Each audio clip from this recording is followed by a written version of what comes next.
Bon dia.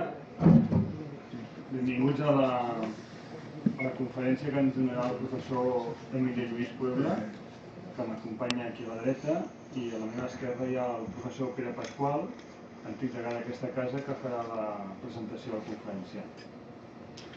Aquesta conferència ha estat una magnífica coincidència, o s'hauria aprofitat una oportunitat. El professor Emilio Lluís Puebla venia aquí a Barcelona a fer un seguit de concerts i vam aprofitar la vinentesa perquè ens vingui a fer una xerrada sobre música i matemàtiques i música. De fet, els concerts que farà durant aquesta setmana i la que ve aquí a Barcelona seran demà dijous al Conservatori Municipal de Música a les 8 del vespre, divendres a Pianos Puig, també a les 8 del vespre, i divendres de la setmana entrant a l'Escola Luthier, també a les 8 del vespre. D'acord? O sigui, aquest dijous i aquest divendres el divendres. D'acord? O sigui, suposo que potser un detall addicional o el Pere Pasqual quan faci la introducció. I ja li passo la paraula al Pere Pasqual, agrair-li al Emilio la seva presència aquí. És un tema que sempre ens ha interessat i algun professor de la facultat en algun temps havia fet una assignatura sobre el tema i ha dirigit treballs finals de carrera sobre això i espero que la xerrada sigui del vostre gust. Pere, com vulguis. Sí? Bé, bon dia. Bienvenido. Emilio Lluís.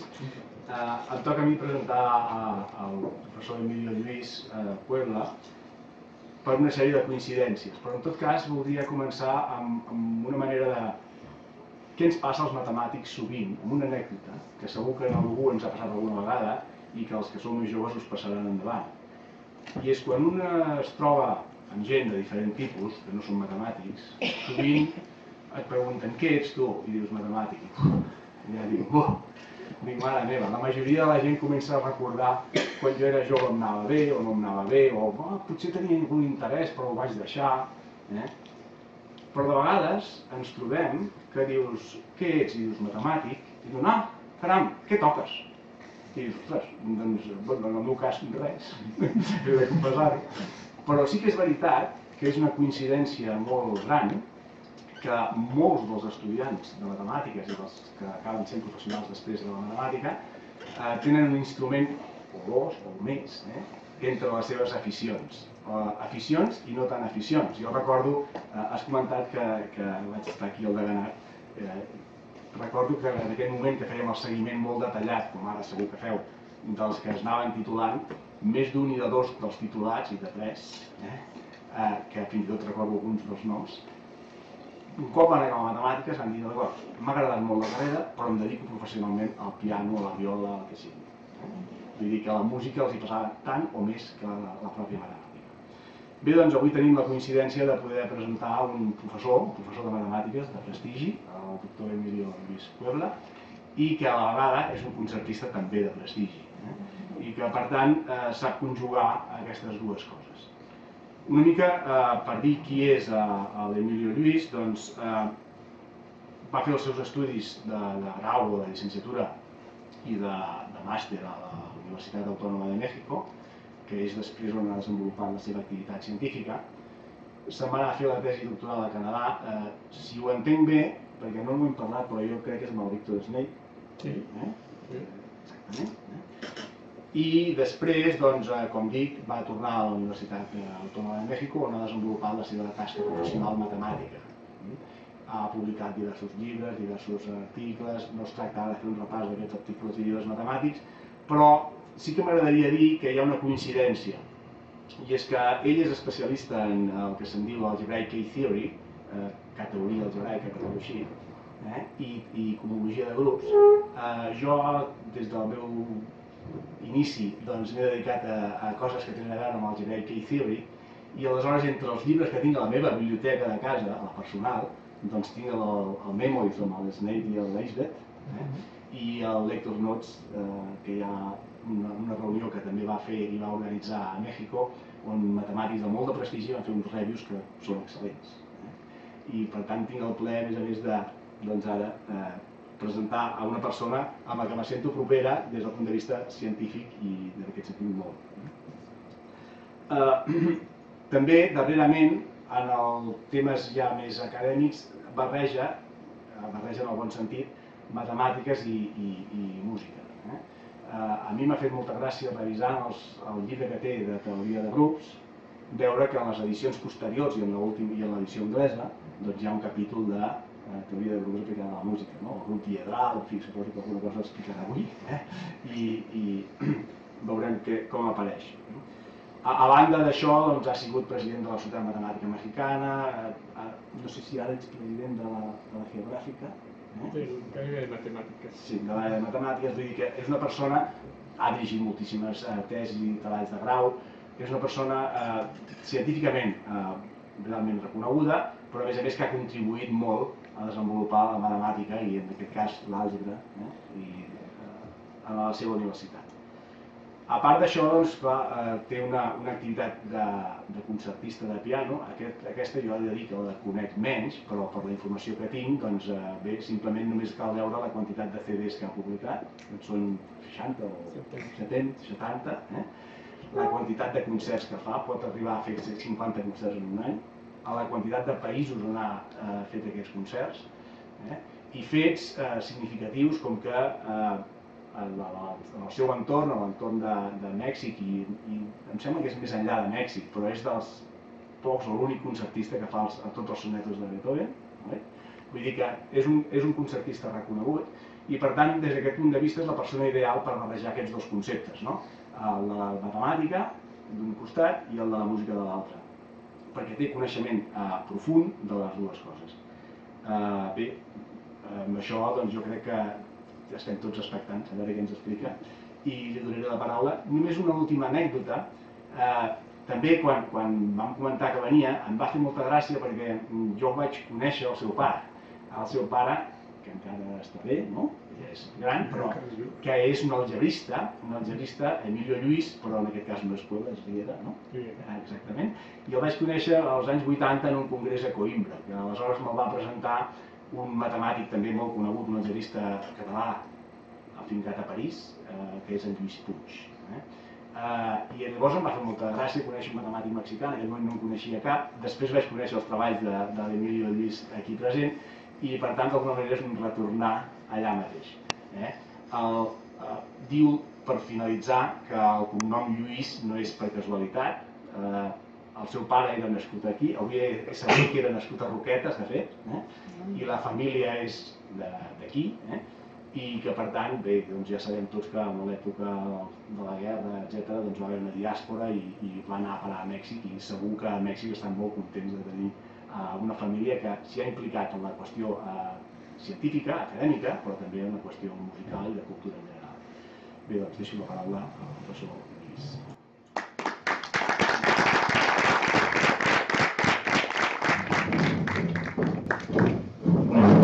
¿Qué más quisiera yo que dar esta conferencia en catalán? Pero no puedo. Entenc tot, pero no puedo parlar tot. Entonces lo voy a tener que hacer en español. Y pues quiero agradecer muchísimo a los profesores Jaume Frank y Pere Pascual su amable invitación y presentación. Es un honor y un enorme placer para mí estar aquí con todos ustedes. Quiero agradecer la presencia de mi queridísima maestra, musicóloga Alicia Muñiz, toda una institución en México y en España. Maestra, un honor tenerla con nosotros, la maestra Alicia Muñiz. Yo estudiaba en los años 70 con ella, los primeros estudios de lo que es armonía y análisis musical. Una estupenda maestra, casada después con el musicólogo español Miguel Quiró. Un honor, maestra. Muchas gracias. Muchas personas, colegas, estudiantes y en especial mis propios alumnos me han solicitado que hable acerca de la matemática y los matemáticos, y en particular de mi quehacer en esta disciplina. Correspondo a la petición esperando que esta información ayude a comprender tanto a la matemática como a los matemáticos, y en particular algunas de las áreas de la matemática a las cuales me he dedicado. Así que lo que les contaré será la historia de mi vida matemática. En esta conferencia, debido a lo heterogéneo del público, he tratado de dejarle algo a cada uno, es decir, expondré conceptos de varios niveles. Disculpas a quienes desean ver una larga serie de teoremas y también disculpas a quienes prefieren no ver una larga serie de teoremas. He procurado, salvo en algunos casos específicos, describir con palabras comunes algunos de los temas con el fin de ofrecerles un aspecto panorámico acerca de estos y dar las referencias bibliográficas donde el interesado podrá encontrar a profundidad lo que brevemente expondré. La matemática posee una enorme aplicabilidad y constituye un lenguaje y marco indispensable para todas las ciencias. Esta es la razón por la cual no solamente unos cuantos individuos dedican su vida a ella, sino que es materia de estudio en el sistema educativo y parte de la escena social. Ciertamente, la investigación matemática es la disciplina científica más alejada del hombre de la calle, quien no posee absolutamente ninguna idea acerca de ella. Generalmente identifica a la matemática con las ideas que difícilmente pudo absorber, a menudo sin éxito, en la escuela primaria o secundaria. La matemática, o lo que cree que es, le parece fría y cruda, sin vida, incluso habla de la frialdad de los números. Difícilmente se imagina que la matemática fue creada en el pasado y sigue creándose en el presente por algunos humanos. Le es muy difícil comprender el hecho de que esa sea una disciplina intelectual abstracta y que posea una existencia independiente y floreciente. Una manera de establecer un contacto con ella es a través de conferencias como esta, o bien a través de conocer y escuchar a matemáticos que trabajen en distintas disciplinas de la ciencia que utilizan a la matemática. En esta conferencia fundamentalmente expondré temas relacionados con la matemática y sus creadores. La matemática posee varias características que la hacen diferir de otras disciplinas.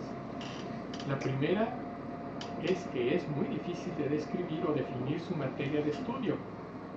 Es claro cuál es la materia de estudio de algunas áreas de estudio de la astronomía o de la biología, pero no de la teoría algebraica. Esto se debe fundamentalmente a que los objetos de estudio son conceptos definidos de manera abstracta, los cuales a menudo van encadenados a otros conceptos previamente definidos.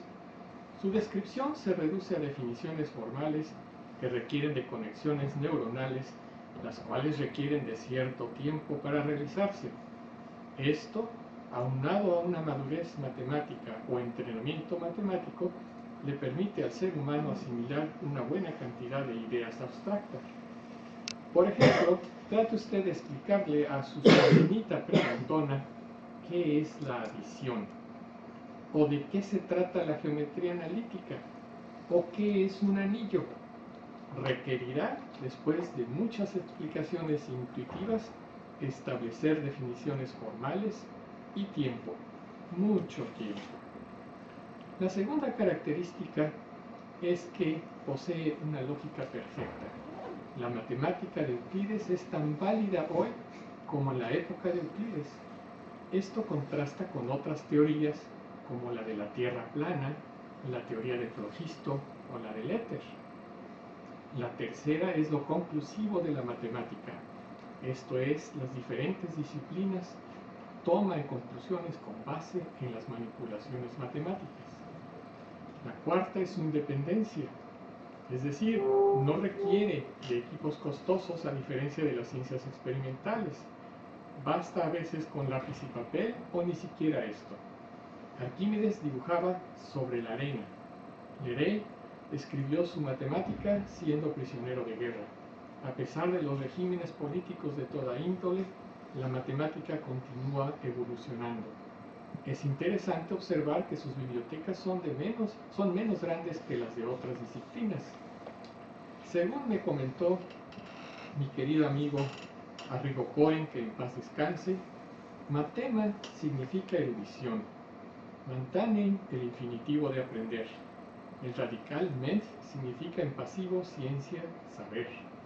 Luego es lo relativo al aprendizaje, así que en sentido implícito, matemática significa lo digno de ser aprendido.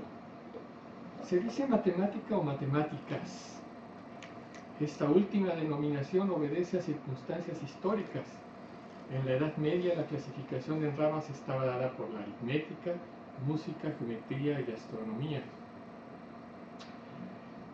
A estas se les agregaron otras más, como el álgebra y posteriormente la teoría de números. Sin embargo, desde la primera mitad del siglo XIX, debido al progreso en diversas ramas, se le dio unidad a la ciencia matemática y justificaron el nombre en singular. No existe una definición de lo que es la matemática, sin embargo, se dice que es una colección de ideas y técnicas para resolver problemas que provienen de cualquier disciplina, incluyendo a la matemática misma. Recuerden el famoso último teorema de Fermat, el cual sucede al de la ecuación pitagórica x cuadrada más y cuadrada igual a z cuadrada, que dice que la ecuación x a la n más y a la n igual a z a la n nunca tiene soluciones enteras positivas para cualquier entero positivo n mayor que 2. Excepto para n igual a 2, estas ecuaciones no tienen una interpretación geométrica. Aparentemente este problema no pareciera tener mucha importancia, sin embargo, ha tenido una influencia enorme en el desarrollo de la matemática. Fermat dijo que tenía una demostración, pero que no tenía espacio para escribirla.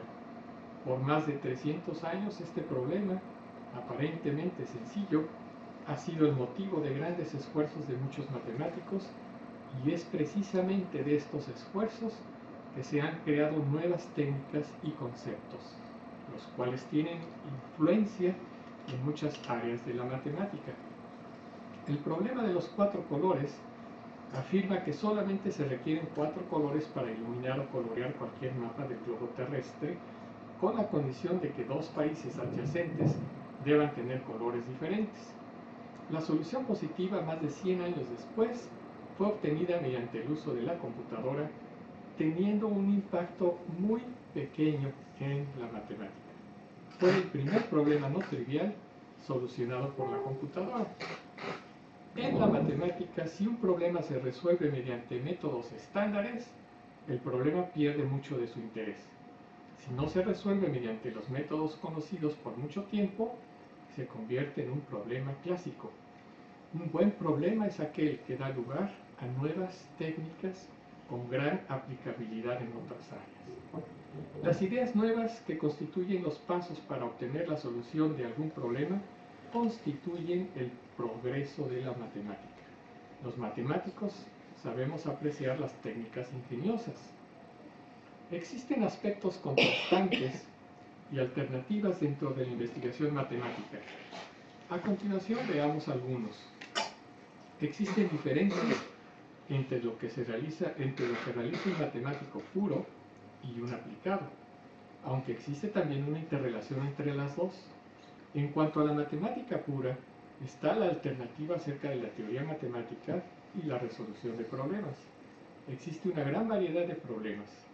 Si algunos de ellos se pueden resolver mediante argumentos ingeniosos de una manera parecida, entonces decimos que tenemos un método para resolverlos, y si estos son muchos, entonces decimos que tenemos una teoría matemática.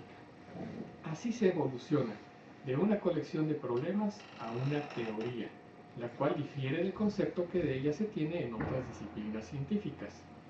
La matemática es una actividad humana y por ende hay que poderla transmitir a las generaciones siguientes, por lo cual se organiza sistemáticamente para que los que la estudien lo hagan de la manera menos dolorosa posible. Esta es la forma básica de lo que es una teoría matemática. Poincaré decía que una casa está hecha de ladrillos, pero que los ladrillos por sí solos están lejos de ser una casa. A diferencia de otras disciplinas científicas, en la matemática la creación de nuevos métodos o técnicas constituye la innovación, la cual es vital para el progreso de la matemática. No se requiere del descubrimiento de antiguos documentos manuscritos, ni del trabajo experimental o de la introducción de nueva tecnología. La innovación se da, entre otras cosas, por la creación de nuevas técnicas. Por ejemplo, cuando Galois se dio cuenta al trabajar en el problema de la insolubilidad de la ecuación polinomial general de grado al menos 5, que la clave estaba en las simetrías de las 5 soluciones de la ecuación, proveyó los fundamentos de la teoría general de la simetría, la cual es una de las ramas más profundas y de amplio espectro de toda la matemática, llamada teoría de grupos. También hay innovación interna al tratar de dar cohesión a una teoría matemática, al realizar preguntas adecuadas, las cuales requieren de mucha intuición y compenetración. También puede venir de problemas de otras disciplinas. Se puede decir que hay progreso matemático cuando existe una aplicación continua de métodos usuales intercalados espectacularmente con nuevos conceptos y problemas. Veamos un ejemplo de esto: la K-teoría algebraica. Lo que voy a mencionar en este ejemplo no necesariamente será entendible por quienes no son expertos en el área, pero la idea es presentarles un breve panorama de la K-teoría algebraica, de cómo fue su creación y sus problemas de frontera. A pesar de que desde principios del siglo XX era bien conocido que un monoide conmutativo, es decir, un conjunto provisto de una ley de composición asociativa con elemento neutro, sin divisores de cero, podía considerarse dentro del grupo conmutativo que genera, es hasta 1957 en que Grothendieck pensara en esto que comienza propiamente la K-teoría. Es de esta misma manera que los enteros negativos se definen a partir del monoide aditivo de los naturales y que los números racionales positivos se definen a partir del monoide multiplicativo de los naturales sin el cero. La idea de Grothendieck fue la de asociarle a un monoide conmutativo M un grupo conmutativo K de M, único salvo isomorfismo, y un homomorfismo canónico definido de monoides phi, tal que para cualquier grupo conmutativo G, cualquier homomorfismo de monoides F de M en G se factoriza en forma única, como está ilustrado. El grupo de Grothendieck apareció publicado por vez primera en 1958 en un artículo de Borel y Serre. Aparte de su uso en el teorema de Riemann-Roch, una de las aplicaciones más conocidas de la construcción de Grothendieck la realizaron en 1959 Atiyah y Hirzebruch.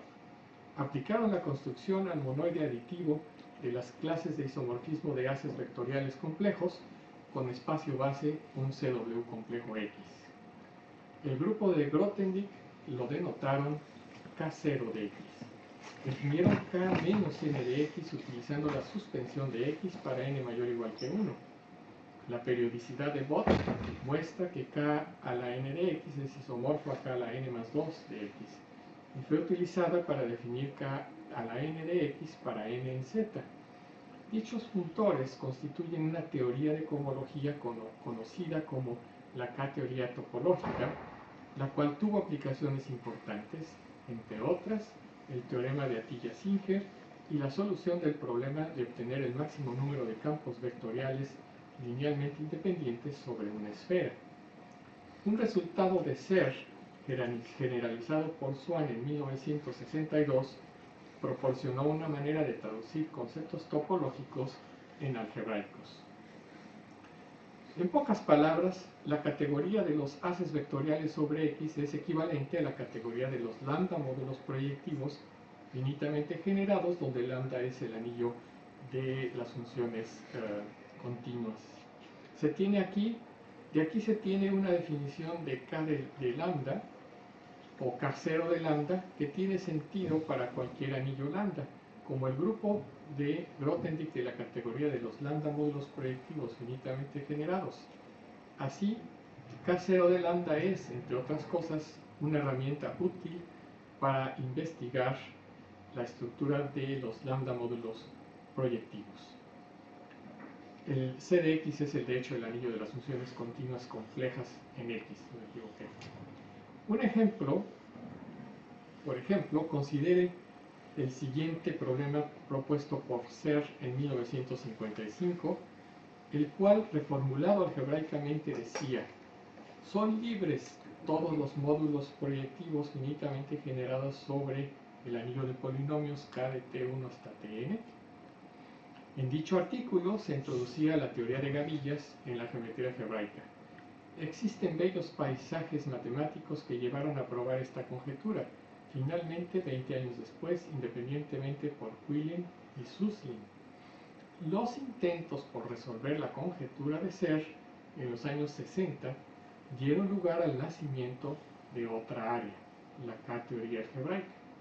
Una de las metas de la K-teoría algebraica fue la de proporcionar técnicas e ideas para atacar el problema de Serre. A pesar de que la solución final de la conjetura en forma afirmativa no dependió de la K-teoría algebraica, no disminuye para nada la gran influencia que tuvo en el enorme desarrollo que ha alcanzado con mayor relevancia que la esperada. En 1964,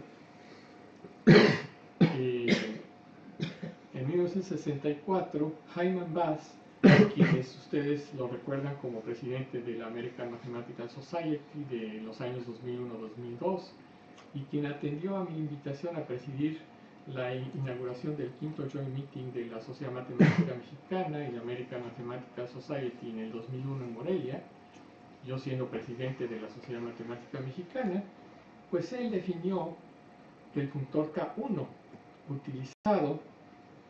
utilizando el diccionario que relaciona conceptos algebraicos con topológicos. Resultó que dichos grupos eran los mismos que los introducidos por Whitehead. Así se tuvo que K1 de lambda es el grupo lineal módulo su conmutador, donde GL de lambda denota el grupo lineal infinito. Por resultados de la homología de grupos, K1 de lambda es igual a la homología de GL lambda con coeficientes enteros H1 de GL lambda, Z. En 1950, Whitehead consideró el grupo K1 de ZG, donde ZG denota el anillo entero de grupos fundamentales G de complejos celulares, el cual poseía aplicaciones topológicas. Un resultado relacionado con esto es el teorema del S-cobordismo. Hubo varios resultados importantes en los años 60, teniendo el punto de vista de la K-teoría algebraica. Entre muchos otros, la generación finita de K1 de ZG y los resultados de la estabilidad para la solución del problema del subgrupo congruente en 1967 por Bass, Miller y Serre para SL lambda con lambda el anillo de los enteros en un campo numérico. Este último sentó las bases para un tema aritmético de la K-teoría algebraica, el cual se ha convertido en uno de sus más importantes aspectos. Durante los últimos años de la década de los 60, uno de los problemas más importantes era el de definir funtores Kn de lambda para n en Z. Este problema estuvo sugerido por analogía con la K-teoría topológica. En 1969, Milnor definió K2 de lambda, considerando el grupo elemental infinito E lambda, generado por las matrices elementales, entre las cuales valen ciertas relaciones. Milnor define el grupo de Steinberg St de lambda como un grupo con generadores X y J, sujeto a las relaciones del grupo elemental, y define K2 de lambda de una manera muy curiosa, como el núcleo del epimorfismo del grupo de Steinberg en el grupo de matrices elementales. Kerber, en 1970, prueba que el grupo de Steinberg resulta ser la extensión central universal del grupo elemental y por lo tanto K2 de lambda puede describirse como el multiplicador de Schur del año 1904 del grupo perfecto E lambda. En otras palabras, K2 de lambda es la homología de grado 2 de este grupo E lambda con coeficientes enteros. K2 de lambda es sumamente difícil de calcular. En 1969, Matsumoto calculó K2 de un campo describiéndolo mediante generadores y relaciones que fueron utilizadas por Bass y Tate para describir K2 de campos numéricos. La K-teoría algebraica es un fenómeno multidisciplinario dentro de la matemática y para definir los grupos de K-teoría de orden superior necesitamos de la siguiente construcción de Vida-Quillen.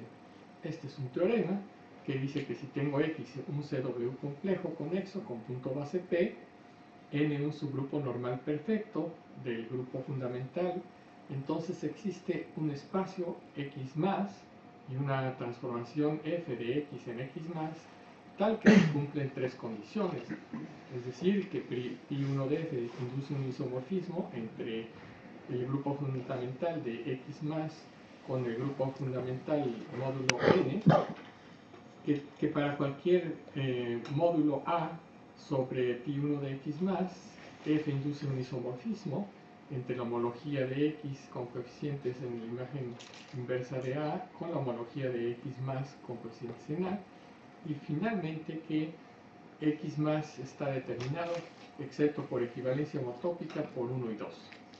Este teorema se conoce como construcción más de Quillen y fue inspirada por la necesidad de encontrar una interpretación topológica del funtor K2 de Milnor. La idea de la demostración es la de adjuntar 2 células para aniquilar N y 3 células para neutralizar el efecto de las 2 células en homología. Quillen en los años 70 definió para I mayor o igual que 1 el enésimo K grupo algebraico de lambda como Ki de lambda igual a el grupo Pi del espacio clasificante de GL lambda con la construcción más. Como en los casos de I igual 1 y 2, Ki resulta ser un funtor covariante de la categoría de anillos a la categoría de grupos. Una de las huellas de avance significativo en la matemática es el descubrimiento de relaciones inesperadas entre diversas áreas. Quizá uno de los ejemplos más notables de tal avance es el desarrollo de la K-teoría algebraica de Quillen, en la cual el álgebra y la topología se relacionan de una nueva manera fundamental.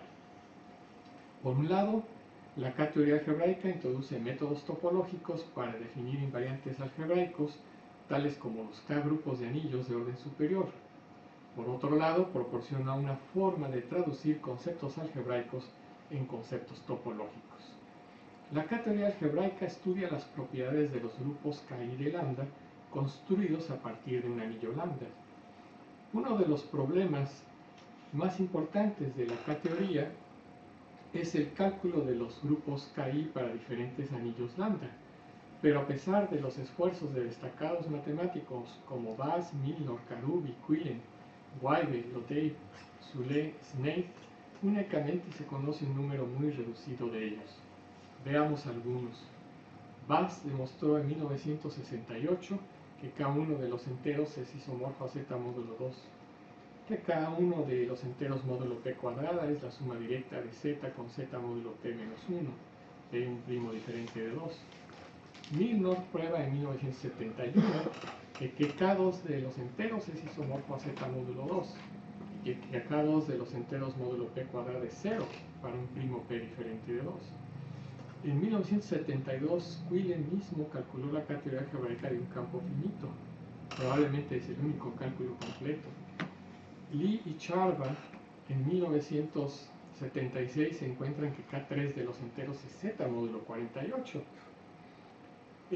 Si consideramos R el anillo de los enteros de un campo numérico e I un ideal no trivial, el calcular Ki de R módulo I para anillos finitos es un problema abierto para I mayor o igual que 3. Resultados parciales han sido obtenidos por Evans Friedlander, por Elsbeth, yo mismo, Snaith y Soule. Es interesante que desde entonces, en 1980, prácticamente no ha habido cálculos completos de este problema, constituyéndose entonces en uno de los interesantes, como mencioné anteriormente. Les iré mencionando referencias para el interesado. En mi memoria de American Mathematical Society, junto con otros artículos míos, aparecen calculados K3 de los números duales y de los enteros módulo n. En mi Lecture Notes de Springer, el autor encontrará un panorama de la K-teoría de orden superior, donde se aborda uno de los más importantes problemas abiertos de la K-teoría algebraica, a saber, el cálculo de la K-teoría de los números enteros.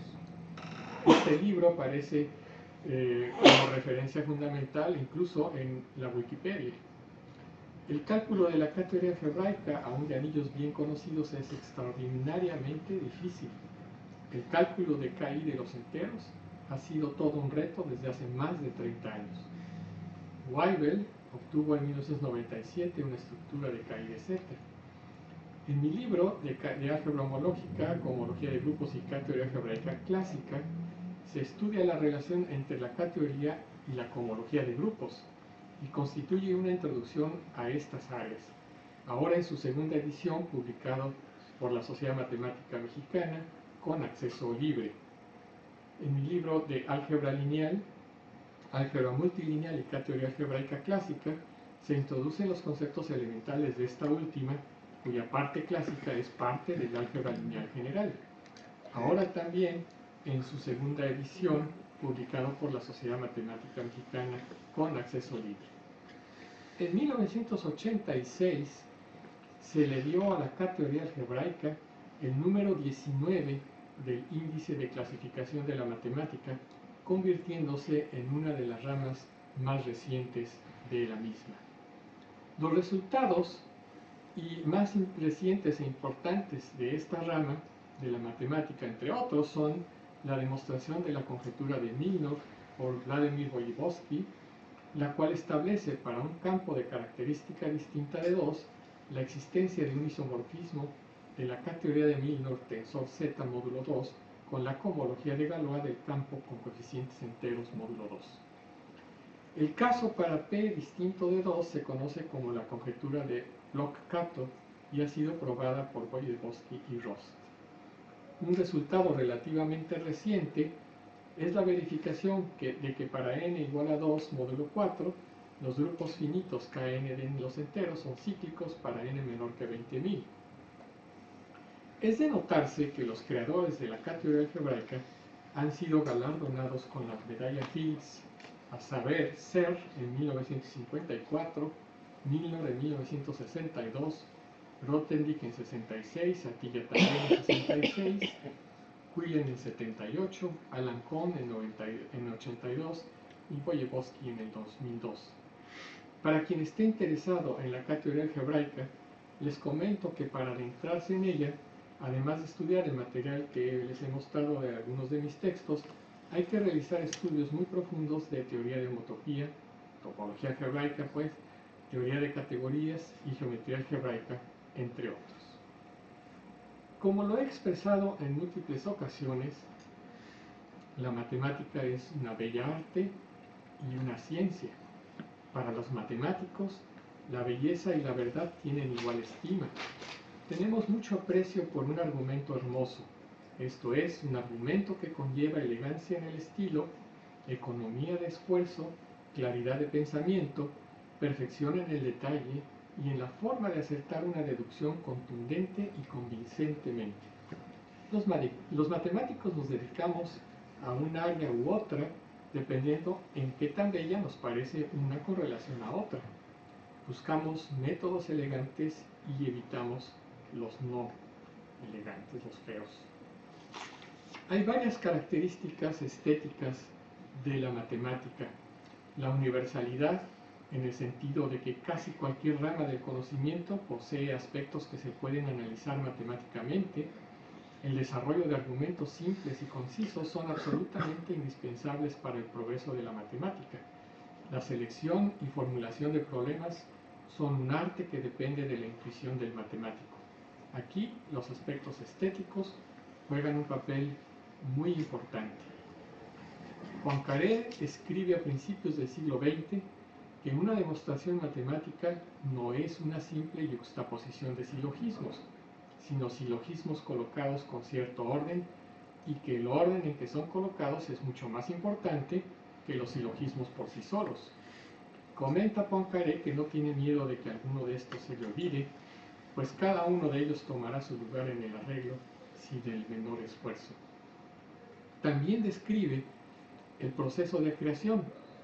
Primero, en el primer cuadro, se realiza un trabajo consciente acerca de un problema. Después se dejan madurar esas ideas en el subconsciente. Luego, para eso Poincaré se iba a picar piedra porque también era geólogo. Luego aparece la solución, cuando menos se espera, al subirse a un tranvía. Y finalmente esta se escribe. Pero también, si ustedes piensan en Beethoven, esa sí hacía exactamente lo mismo. De una manera muy trivial, en el primer cuadro está Beethoven. ¿Qué hago con el motivo fundamental de una sinfonía que quiero escribir? Entonces tiene ahí en la mente, por ejemplo, dos notas, sol y mi bemol, ¿no? Y dice, bueno, pues se iba a caminar por los bosques de Viena con las manos atrás, en lugar de ir a picar piedra como Poincaré, y luego dice, ya sé qué voy a hacer con esto. Escoger un motivo era algo muy importante para Beethoven, para escribir temas de motivos pues adecuados a sus obras. Dice, el primero lo toco 3 veces, el sol, y el segundo una vez. Sol, sol, sol, mi bemol, ¿no? Entonces ya está, ese es el motivo por el cual voy a edificar toda una construcción hermosa que es la Quinta Sinfonía, ¿no? Ese es el motivo musical. La palabra motivic, homology, viene de estos motivos musicales para los matemáticos. A manera de broma, pareciera que Poincaré creaba matemática al subirse o bajarse de un tranvía. Además, recomendaba tomarse 2 baños de agua caliente para estimular la investigación matemática. Muchos matemáticos beben café, transformándolo en teoremas. También he escuchado que la matemática se hace caminando, es decir, cuando se dejan las ideas en el inconsciente y de repente ocurre una feliz idea, la cual es quizá una serie de conexiones neuronales que tiene lugar en el tiempo, las cuales se logran mejor cuando no interviene un acto consciente demasiado fuerte que las impida. Hay una distinción entre formalismo y rigor matemáticos. En la matemática formal uno crea matemáticas sin preguntarse demasiado acerca del significado, mientras éste dé el resultado correcto. Uno sigue adelante sin preocuparse demasiado por el rigor matemático, esperando que en el futuro éste sea previsto. La matemática, hay que insistirlo para no perderlo de vista, es esencialmente una actividad humana, y nuestra meta no solamente es inventarla, sino transmitirla. Así, el rigor matemático debe existir. Si no se tienen bases sólidas, cualquier construcción basada en ellas podría caer. Existen matemáticos que se especializan lo más profundamente posible en un área o un campo, y otros que adquieren una gran cultura matemática, tan amplia como les sea posible. Los 2 tipos de matemáticos son necesarios. Sin embargo, muchos recomendamos a los jóvenes que comiencen por obtener una cultura matemática lo más amplia posible y luego sumergirse en un tema. Esto es debido a que la esencia de la matemática es la de juntar campos aparentemente disímiles. Después de todo, la matemática es el grado máximo de abstracción, el cual tiene aplicación en toda disciplina que se precie de llamar ciencia. La actividad a la cual la matemática le pone la actividad en la cual la matemática encuentra aplicaciones fuera de su propio campo, se le acostumbra a denominar matemática aplicada. La matemática aplicada es automáticamente multidisciplinaria e ideal y probablemente debería realizarse por alguien cuyo interés primario no es la matemática. Sin embargo, encontramos que es mucho menos difícil que una persona que adquiere una formación matemática se adentre en otras disciplinas. Esta es una gran ventaja para los estudiantes y egresados de una licenciatura de matemática. Vamos a ver un ejemplo. La teoría matemática de la música. Actualmente es perceptible de que en las últimas 3 décadas hubo una gran tendencia en la matemática de realizar no solo aplicaciones, sino hacer matemática en una gran variedad de campos de conocimiento. Y el campo de la música no ha sido la excepción, aunque ya se daba esto en la música desde la época de Pitágoras. Recuerden que musicología es el nombre adoptado del francés musicologie para referirse al estudio escolástico de la música, del alemán Musikwissenschaft, que significa ciencia de la música. Hacer musicología no es fácil. La musicología carecía de un marco conceptual estable. Se dice que es muy difícil comenzar a hacer musicología y navegar sobre un marco conceptual seguro. En la musicología tradicional existe el problema estándar del encapsulamiento. Se da un postulado encapsulado y se previene de cualquier acceso a la presunta complejidad escondida. En la matemática, el acceso a la complejidad es posible y su creación eventualmente da penetración en el concepto, mientras que en el encapsulamiento musicológico los intentos apuntan al vacío, generalmente mediante el rompimiento de un flujo de información, mediante un oscuro camino que pretende ser racional, ornamentado con metáforas, transformando un posible concepto profundo en un concepto misterioso, es decir, transformando ciencia en fábula. En uno de los libros de musicología tradicional más ambiciosos, los discursos de las partes importantes se basan en un listado casi infinito de referencias externas. Deseo mencionar uno de los proyectos más interesantes que actualmente se desarrollan en este campo. Me refiero a la teoría matemática de la música, cuyo líder es Guerino Mazzola. Es bastante desconocida la aplicación de conceptos matemáticos a la musicología y en particular la teoría matemática de la música. Comenzó hace un poco más de 3 décadas y una de las principales metas de la teoría matemática de la música es la de desarrollar un marco científico para la musicología. Este marco posee como fundamento a campos científicos establecidos, incluye un lenguaje formal para los objetos y relaciones musicales y musicológicas. La música está enraizada con realidades físicas, psicológicas y semióticas, pero la descripción formal de las instancias musicales corresponde al formalismo matemático. Está basada en las teorías de módulos y categorías, en la topología algebraica y combinatoria, en la geometría algebraica, en la teoría de representaciones, esto es, en matemática de alto nivel. Su propósito es el de describir las estructuras musicales. La filosofía detrás de ella es la de comprender los aspectos de la música que están sujetos al raciocinio de la misma manera en que la física puede hacerlo de los fenómenos propios del trabajo científico. Esta teoría está basada en un lenguaje adecuado para manejar los conceptos relevantes de las estructuras musicales, en un conjunto de postulados o teoremas con respecto a las estructuras musicales sujetas a las condiciones definidas y en la funcionalidad para la composición y el análisis con o sin computadora. Mazzola, en un magnífico artículo panorámico, Towards Big Science, cita los elementos de Pierre Boulez de un programa de los años 60 que tiene la intención de que las artes y la ciencia se reconcilien. Y yo diría que lo sean los artistas y los científicos. Mazzola continúa: la música es una creación central de la vida y pensamiento del ser humano, que actúa en otra capa de la realidad que la física. Creemos que el intento de comprender o de componer una obra de gran envergadura en la música es tan importante y difícil como el intento de unificar la gravitación, el electromagnetismo y las fuerzas débiles y fuertes. De seguro, las ambiciones son comparables y por lo tanto, las herramientas deben ser comparables.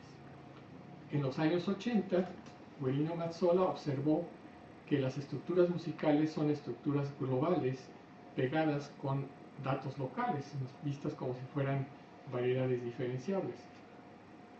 Estos son conceptos estudiados en lo que ahora se conoce como teoría matemática de la música, pero clásica.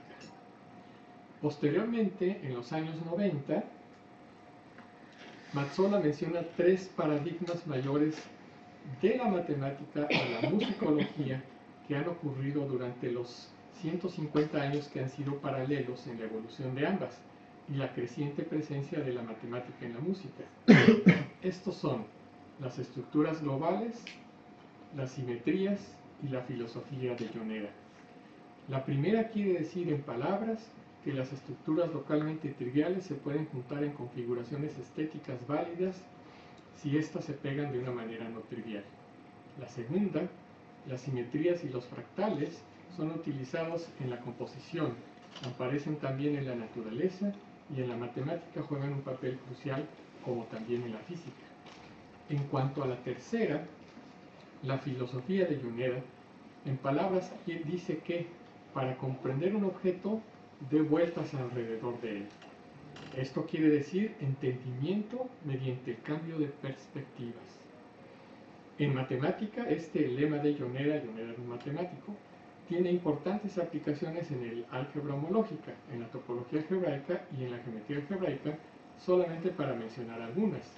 Dice que un objeto matemático puede clasificarse, salvo lo isomorfismo, por su funtor. En música, la partitura es solamente su primera vista y junto con todas sus interpretaciones constituyen su identidad. ¡Qué maravilloso punto de vista para ambos intérprete y audiencia! Deja de lado la estéril competencia fuera del arte y la ciencia, como si estos fueran Juegos Olímpicos. Clasificar quiere decir la tarea de comprender totalmente un objeto. Esto es el lema de Yoneda en su completa implicación filosófica. El comprender obras de arte quiere decir sintetizar todas sus perspectivas interpretativas. Hace 15 años, en su artículo Status Quo 2000, el cual hemos apreciado mucho, que fue presentado al mundo en México durante una exposición plenaria espléndida en Saltillo, dentro del Congreso de la Sociedad Matemática Mexicana, Guerino Mazzola explica por qué el acercamiento mediante su modelo teórico geométrico de ese tiempo evolucionó a un marco que es apropiado para muchos problemas musicales. Este nuevo marco está basado en matemática más sofisticada, como la teoría de categorías y de topos. Uno de los propósitos de la teoría matemática de la música es la de establecer dicho marco conceptual estable, definiendo los conceptos de una forma precisa. Afortunadamente, el cubo topográfico ofrece una herramienta compleja que puede proporcionar profundidad del tipo del que se cuenta en la matemática. Por lo tanto, la musicología debe tener, ante todo, libre acceso a la complejidad encapsulada. No es posible cultivar regiones de conocimiento privado e inaccesible. Las 4 actividades relacionadas con la música son producción, recepción, documentación y comunicación. Las podemos visualizar en una figura de tetraedro y, por supuesto, no es la única clasificación posible, pero son suficientemente grandes para mostrar la inmensa variedad de perspectivas cuando tratamos con la música. Cada actividad tiene una importancia de por sí, pero es cuando están juntas que son las necesarias para comprender el fenómeno musical. Los dominios fundamentales científicos requeridos para relacionar las actividades descritas incluyen la semiótica, la física, la matemática y la psicología. Tenemos una representación mediante el tetraedro imaginario anterior para visualizar en forma sinóptica la situación general donde puede contestarse la pregunta ¿de qué se trata la música? Es fundamental enfatizar que mientras quien emplee métodos matemáticos, lógicos o computacionales en la música no tiene que ser docto en la filosofía de la música, pero sí es necesario que tenga una orientación dentro de la compleja ontología de este arte. Tanto en la música como en otras áreas de conocimiento, se ha atestiguado cómo la precisión de la matemática, más un conocimiento deficiente acerca de la ontología del área de aplicación, provoca un dogmatismo. Injustamente, se le suele responsabilizar a la matemática por este problema y no cuestionar la falta de capacidad de hacer nexos de quien la aplica. La teoría matemática de la música ofrece un modelo ontológico con un carácter flexible y abierto a modificaciones. Se intenta aportar un sistema de coordenadas para localizar problemas dentro del proceso de hacer musicología. Se propuso en el 2007 formular un sistema de 4 dimensiones que nos permita decir dónde vive el concepto de la música y qué se conoce como topografía de la música. Las coordenadas son realidad, comunicación y semiótica. Una ubicación ontológica de la música puede interpretarse como un punto en un cubo tridimensional generado por los ejes de realidad, comunicación y semiosis, cada uno a su vez articulado en 3 valores: realidad, comunicación y semiosis. Así es, muy brevemente, como tenemos el cubo topográfico de la ontología musical, que consiste en un conjunto de 27 posibles ubicaciones topográficas como puntos. Pero cualquier objeto general puede ubicarse en cualquier subconjunto del cubo. Y los 27 puntos son solo ubicaciones elementales a partir de las cuales se componen ontologías más complejas. A la ontología musical anterior, que comprende las dimensiones que mencioné de realidad, comunicación y semiótica, las enriquecemos con una 4ª dimensión, a saber, la personificación o forma de realización personal o corporización. Y esta 4ª dimensión se divide en 3 capas. La ontología clásica es vista como una ontología de triple capa, de ahí el nombre un tanto extravagante de una ontología en capas. Esta manera de ver espacialmente la ontología nos permite observar a la ejecución musical como un proceso dinámico que se mueve alrededor de la topografía. Se trata de una trayectoria ontológica en lugar de un punto constante de la existencia musical. El hacer arte es un nivel que no se articula en el cubo tridimensional de ontología musical.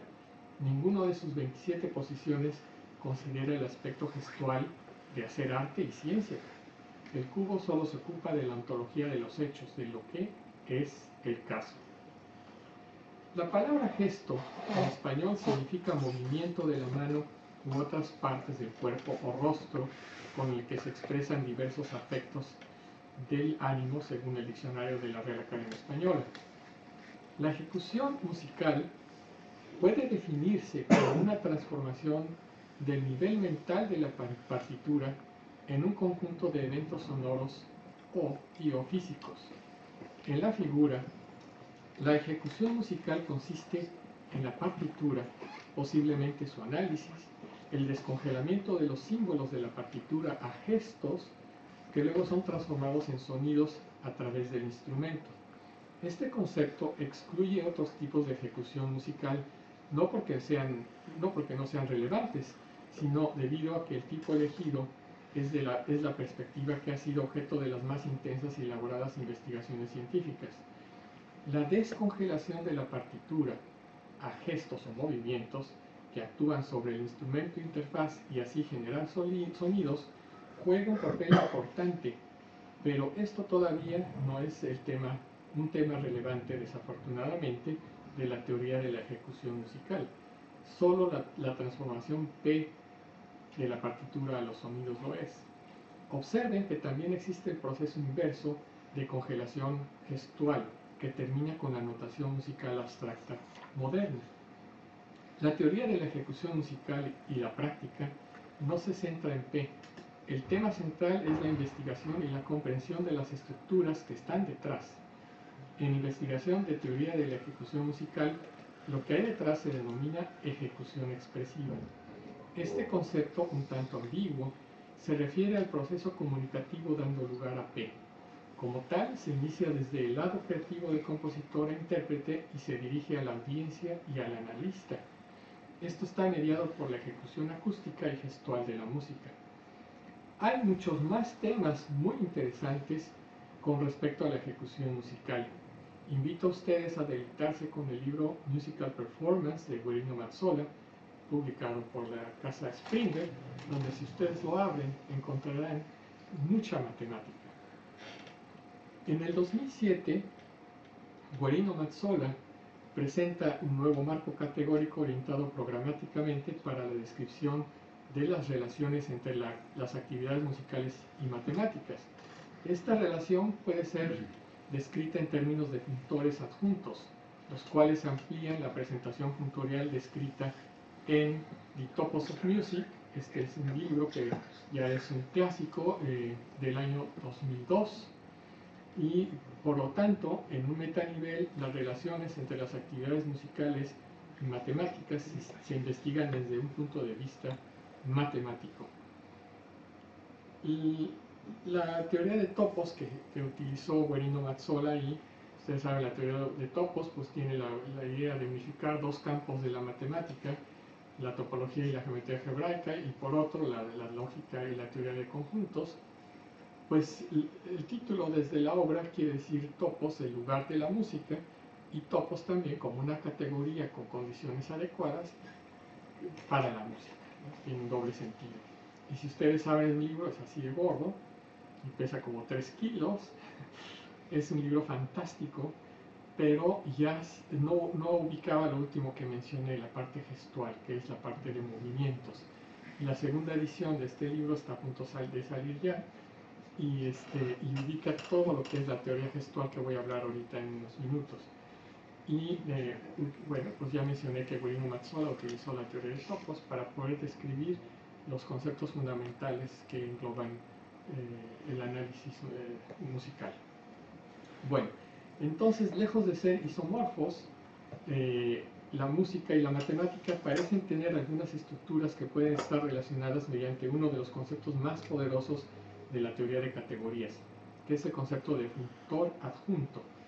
Esta construcción, propuesta por Daniel Kahn en 1958 como un dispositivo técnico para el estudio de las propiedades combinatorias de la teoría de homotopía, resulta ser la herramienta más adecuada para enlazar 3 categorías principales: ecuaciones o fórmulas, que es la categoría de espectroides; esquemas de diagramas, categoría de digráficas; y gestos, categoría de diagramas de curvas en espacios topológicos.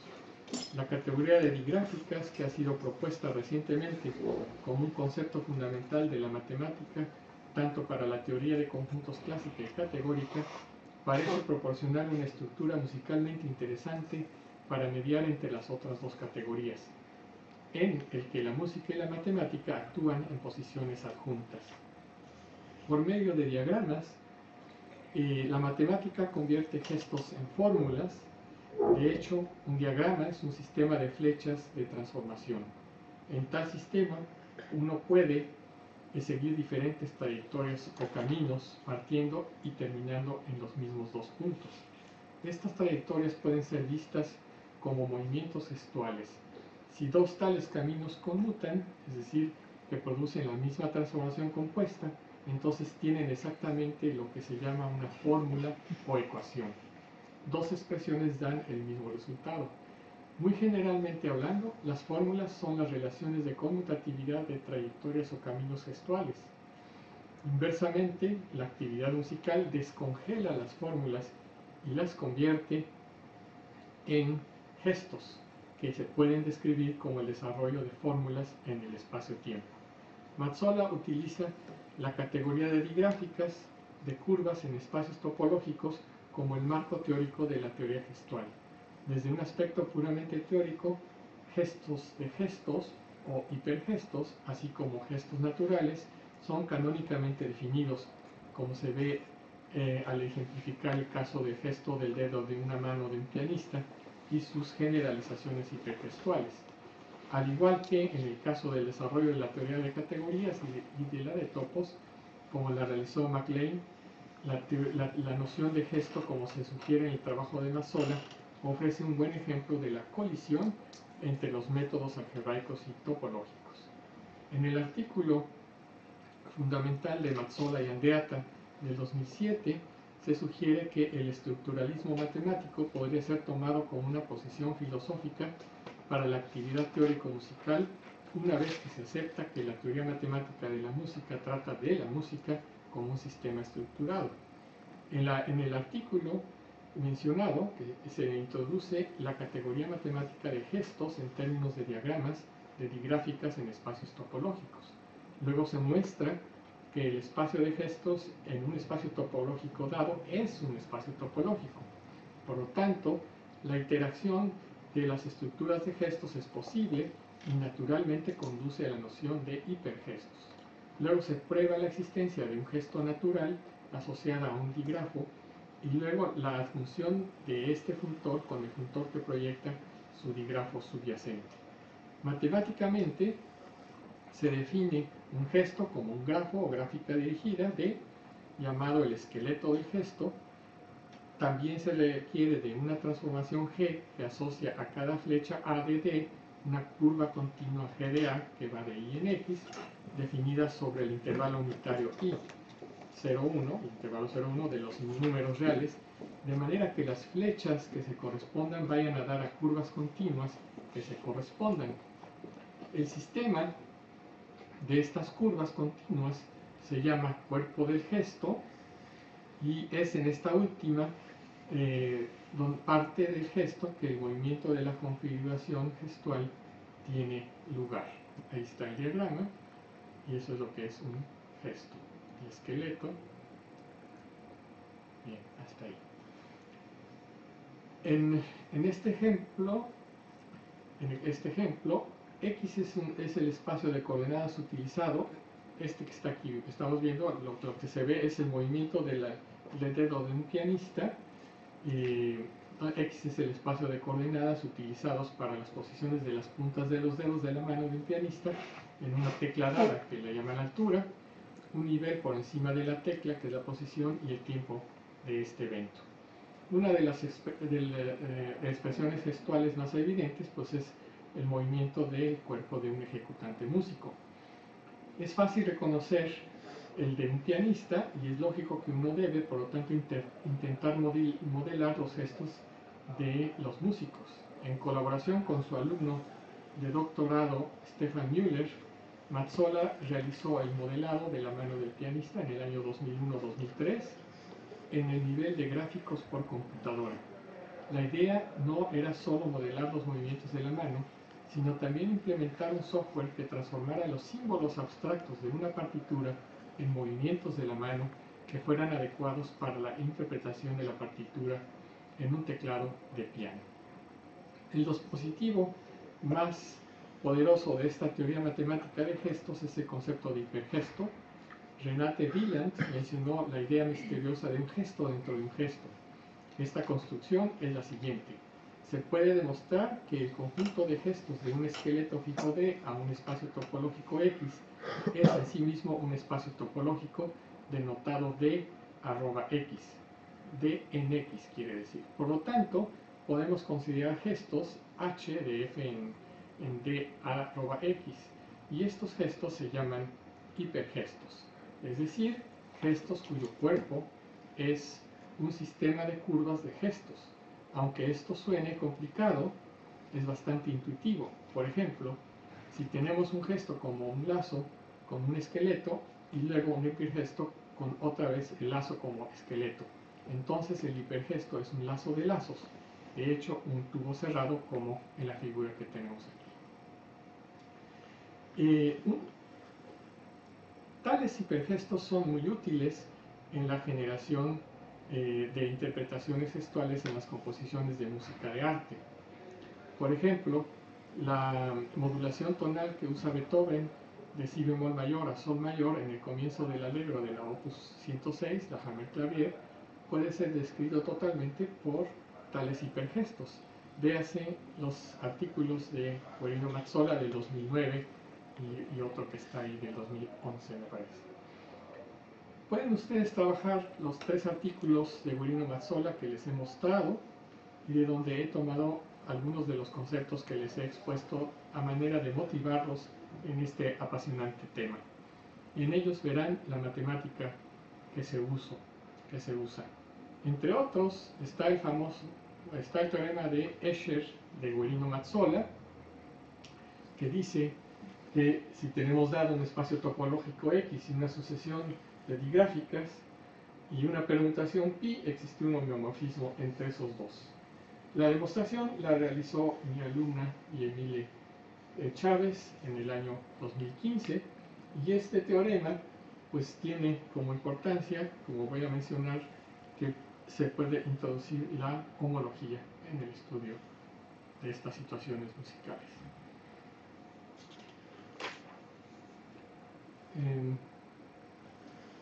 déjenme decir, bueno, para finalizar esta parte, vuelvo a decir, recientemente apareció el libro, esto no lo voy a ver, bueno, esto es lo que menciono, que aparecen ahí los homomorfismos frontera y por lo tanto pues, aparece la homología, pero no voy a decir más, voy a terminar.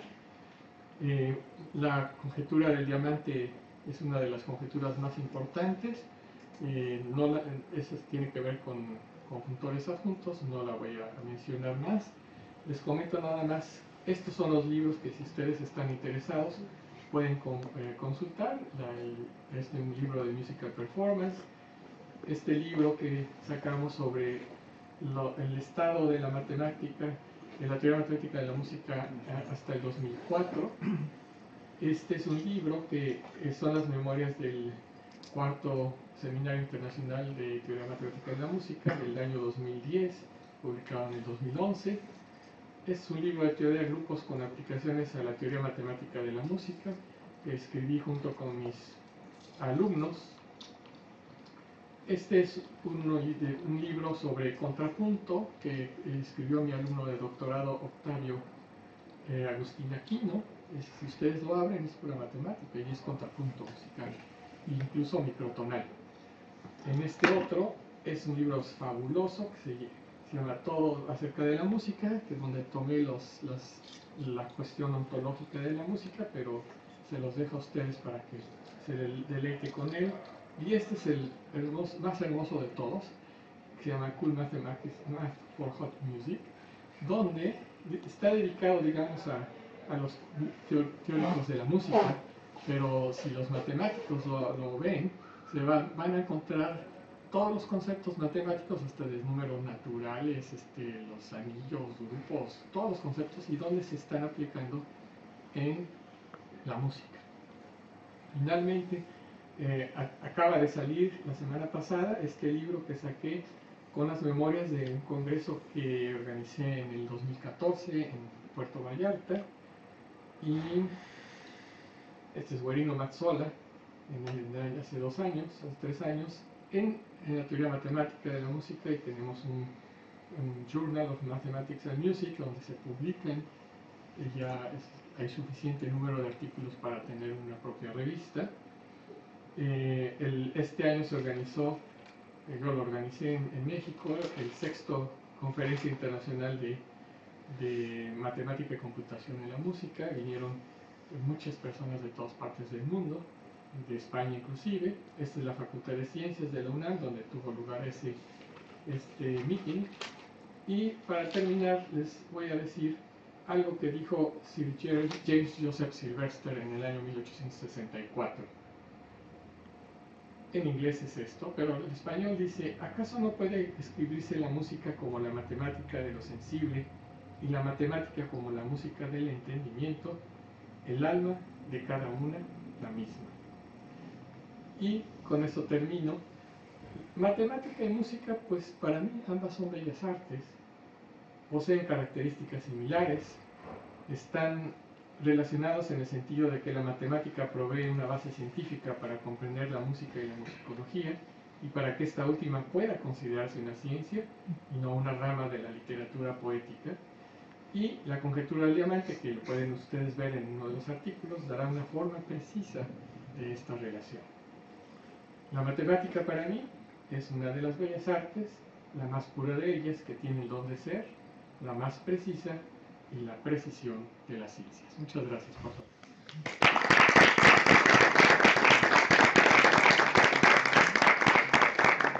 Bueno, muchas gracias. Si hay alguna pregunta o comentario adicional, algún aclaramiento. ¿Sí? Yo, bueno, que he tenido la oportunidad de estudiar y practicar música y también matemáticas y también las relaciones entre las dos, pues hace unos años vi el libro de Mazzola, es un libro de más de 1000 páginas, de 3 kilos, Sí. Y la verdad es que no lo he leído, he leído muchas otras cosas, pero mi pregunta es, ¿realmente hacen falta topos y otras cosas para entender la matemática subyacente en la música? porque, en fin, yo no he tenido miedo de estudiar cosas bastante abstractas, ¿no? Como matemático, claro, pero aún así me resulta, en fin, de entrada me resulta muy chocante que haya que utilizar la artillería de máximo calibre que hay en matemáticas Sí. para entender la música. Esto, Te lo ¿me contesto. podías decir algo así? Claro. Que me motivara. Sí, te lo contesto, porque fíjate, ¿cómo sucedió? Fíjate, cuando estaba Pitágoras, cuando tenía, que fue uno de los primeros que tenemos noticia de que había una relación entre la matemática y la música y cosas, la herramienta matemática era muy, ¿cómo se dice? Muy poca, digamos, ¿no? Y, por ejemplo, ¿qué sucedió en Estados Unidos de América, ¿no? Los músicos, los musicólogos, los que trabajaban en estas cosas, lo que llegaron a aplicar, lo más que pudieron hacer a finales del siglo pasado, hasta los años 90, era conjuntos y contar. Métodos de contar sin métodos sofisticados como el trabajo que hace Harald Friepertinger, donde ya mete teoremas de contar cosas, pero de una manera más profunda. Los que utilizó la escuela norteamericana fue básicamente contar. Entonces, lo que pudieron obtener fue muy poquito. Se quedaron muy arribita, fue muy elemental. ¿Por qué? Porque los músicos no sabían matemáticas. Lo más que sabían era teoría de conjuntos elemental, ¿no? Y alguna poco de combinatoria. Mientras que los que estaban en Suiza sabían teoría de grupos. Y alguno que otro norteamericano también lo hizo, Lewin me parece que también. Pero entonces, por ejemplo, formalizar qué es el círculo de tonalidades vecinas. Eso cuando lo dices matemática con grupos, se considera Z12, el generador 7, pues ya está, tienes el círculo de quintas, y ya con eso ya puedes empezar a decir cosas interesantes, ¿no? Cuando haces los acordes y cómo se ligan unos con otros, y tienes una banda de medios ahí, pues ya tienes un poquito de sofisticación matemática. ¿Y qué quiero decir con esto? Bueno, entre más matemática tengas que puedas utilizar, te da una modelación más adecuada del fenómeno musical, que es lo que hizo Guerino Mazzola. Es decir, él no había, por ejemplo, él utilizó mucho la teoría de denotadores, formas y denotadores. Y los denotadores son topos. Y eso le permitió a él trabajar en cosas de cómputo con esos conceptos. Si no hubiera habido la formalización, no hubiera podido obtener lo que obtuvo, y eso está en el libro de Topos of Music. Entonces, no sé si queda claro, es decir, entre más sofisticada sea la herramienta, quizá te puede decir más cosas del fenómeno a analizar, que en este caso es la música. Esto también la hace más inaccesible, la herramienta. Claro, pues siempre lo ha sido. Es por eso menciono que es más fácil que un matemático aprenda la teoría musical a que un músico teórico aprenda matemática. Aunque entonces la idea es, por eso esos libros, ¿no? Matemática para el teórico de la música, ¿no? Entonces se da cuenta de que existe una cosa enorme que a lo mejor con el tiempo dice, pues yo quiero saber esto.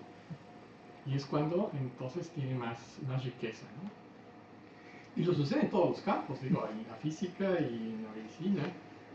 Si no se tiene la matemática pura, ¿verdad? Que en eso consiste. Se me olvidó decirles algo más importante, que por las prisas, ¿no?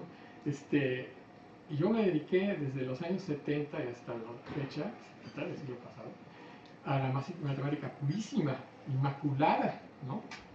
Y 30 años después, esa misma herramienta, crear módulos, grupos y todo eso, aparece en otro campo que es mi otra pasión, que es la música. Yo jamás ni siquiera me lo imaginé, que esa matemática abstracta y pura iba a estar en la música, por ejemplo, ¿no? Y eso deja claro que el desarrollo de la matemática pura es muy importante, Porque mucha gente piensa, no, hay que dedicarse solamente a aplicar la matemática ya conocida, ya todo está hecho. No es cierto. Sin la parte de matemática pura, no habría podido. Guarino Mazzola no hubiera escrito su obra de Topos and Music si no hubiera habido teoría de topos, ¿no? Estaba limitado, por eso él evolucionó, digamos, de utilizar el concepto como de variedades diferenciales, pegar la música como si fueran variedades, ¿no? Con coordenadas, con cartas, ¿no? Él dijo, no, es que eso no es suficiente, hay muchas cosas que no puedo describir. Entonces va y cambia. Pero yo entiendo que cuando uno dispone de más herramientas o de un marco mental más amplio, puede entender más cosas. En este sentido, pues si Mazzola entiende la música a través de los topos, pues está bien, pero entonces haría otra pregunta. El hecho de usar las construcciones matemáticas que usa Mazzola, ¿esto le ha permitido, digamos, resolver algún problema? No sé si me explico, resolver algún problema en el sentido Pues sí, en que se resuelven problemas en ciencia, ¿no? Resolver un problema que pueda entenderse, no digo ya lo que hay debajo, ¿no? Pero que sí pueda entenderse que ha resuelto algún problema que puede entender otra persona. Por ejemplo, un musicólogo, por ejemplo. Sí, por ejemplo, en la sonata Hammer-Clavier, la opus 106 de Beethoven, en analizar la forma en que Beethoven hacía las modulaciones, en la fuga, por ejemplo, uno lo puede pintar, ¿verdad? Y puede uno ver qué hacía Beethoven con eso y maravillarnos de cómo, sin ser matemático, Beethoven pudo hacer eso. Es decir, yo lo describo como que Beethoven era un matemático intuitivo, fenomenal. Entonces, ¿cómo lo hacía? Bueno, pues así, tenía una intuición fenomenal para hacer esas cosas. Beethoven era para mí uno de los del Mr. Harmony, ¿no? El señor Armonía. ¿Cómo podía trabajar eso con esa riqueza y con ese buen gusto, ¿no? Si no eran cosas corrientes, ¿no? Le costaba mucho trabajo encontrar un buen motivo musical y luego trabajarlo, ¿no? Y eso se ve, uno lo analiza. Por ejemplo, un ejemplo que eso hizo Mazzola antes del 2002. Cuando alguien va a escuchar a un intérprete, los críticos musicales generalmente escribían en las reseñas en el periódico, fulano de tal es muy frío al tocar, o es muy calientito al tocar, o es muy aterciopelado, con palabras y adjetivos. Él desarrolló un software donde tú comparas los campos vectoriales asociados a la interpretación y los ves en pantalla de dos interpretaciones, Horowitz y Algerich, ahí viene en el libro de Topos of Music, y ves qué sucede, y compara las interpretaciones ya viendo los campos vectoriales. Y ese es un software que existe, creo que es de libre acceso, ¿no? ¿Este software dice si la intérprete es aterciopelado o es lo que sea? Te dice tú lo ves como es. Te dice, tú ya ves la diferencia entre esta performance, esta interpretación y esta otra. Me preguntaba si este software era capaz de... Eso ya es tú mismo vas a decir si es aterciopelado o no, de acuerdo a tu criterio, ¿no? Sí. Te permite comparar cosas. Sí, yo entiendo esto de... Así que no me más. Entiendo esto de análisis, ¿no? Pero cuando, por ejemplo, pues no sé, cogemos las colisiones entre partículas elementales e intentamos saber qué pasa, pues claro, no sabemos qué matemática ha utilizado la naturaleza. Nosotros creemos que podemos entender la naturaleza con la matemática, hasta ahora siempre ha sido así. No sabemos qué matemática hay debajo, pero usamos toda la que podemos para entender qué pasa con las partículas. Y esa es la idea. Pero claro, Beethoven no es la naturaleza. Beethoven es un humano, no sabía matemáticas. Nadie está entonces, cuestionando, no sé si... Nadie cuestiona al creador, ¿sí? Cuando tú ves la manzana que cae, no te preguntas por qué el lente que hizo eso, ¿no? Lo hizo, no. Tú analizas el fenómeno, igual, analizas la partitura. No cuestionas al creador. El creador ya está, ahí está la obra, ¿no? Entonces, la idea es, como bien dices, entre más sofisticada o más riqueza de herramientas tengas para poder analizarlo, pues utilices la que consideras que puede hacer, ¿no? La que le va. Y yo diría, la palabra física, sustitúyelo por música. Exactamente lo mismo el mismo equipo de herramientas para analizar el fenómeno físico es el que utilizas para analizar el fenómeno musical. Bueno, así lo veo. De acuerdo, muchas gracias. Si hi ha algun altre comentari o alguna altra pregunta? Bé, doncs, agradecem otra vez al professor.